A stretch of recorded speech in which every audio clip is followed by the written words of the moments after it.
So, I exist, and that's as far as we can get with certainty.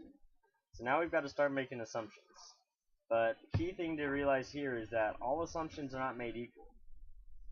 We can reason about potential assumptions to make and try and decide whether they might help us or hinder us. And to do that, we can use the first tool in our toolbox, which is the most important tool. That's the law of parsimony, more commonly known as Occam's razor. Occam's razor is usually misunderstood as meaning that the simplest explanation is usually correct. But it actually has nothing to do with what's correct and what's wrong. Occam's razor only tells us what we should believe, not what actually is. And that's important to remember because the universe is very, very, very complicated. We're probably wrong about everything. The simplest explanation isn't usually right, but it is the best thing to believe. And that's because our brains handle different kinds of errors very differently. Scientists usually divide them into, it's called type 1 errors and type 2 errors. A type 1 error is a false positive, and that's where you think you know something when you really don't. And type 2 errors are false negatives, where you don't believe something that you should. So an example of that might be, okay, a lion in the brush.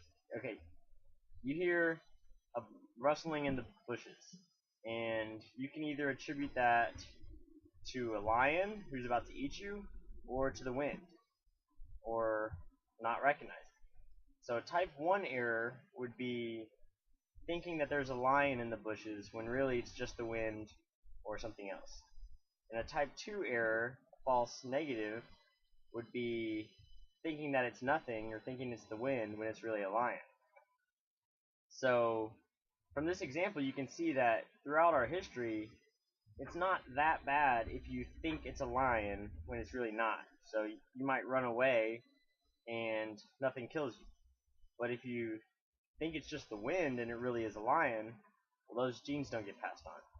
So our brains are hardwired to make more type 1 errors than type 2 errors. We're much more likely to falsely believe something than to incorrectly not believe something.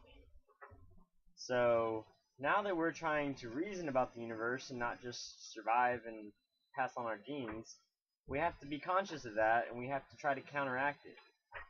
So that's why Occam's razor is so helpful. It helps us to think about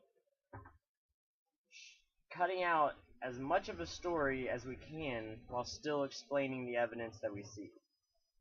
So that's why it's called the law of parsimony. Use the most parsimonious explanation. The explanation that introduces the fewest new assumptions. And that's probably good for the second video. I mean, third video. Alright, see you in a minute.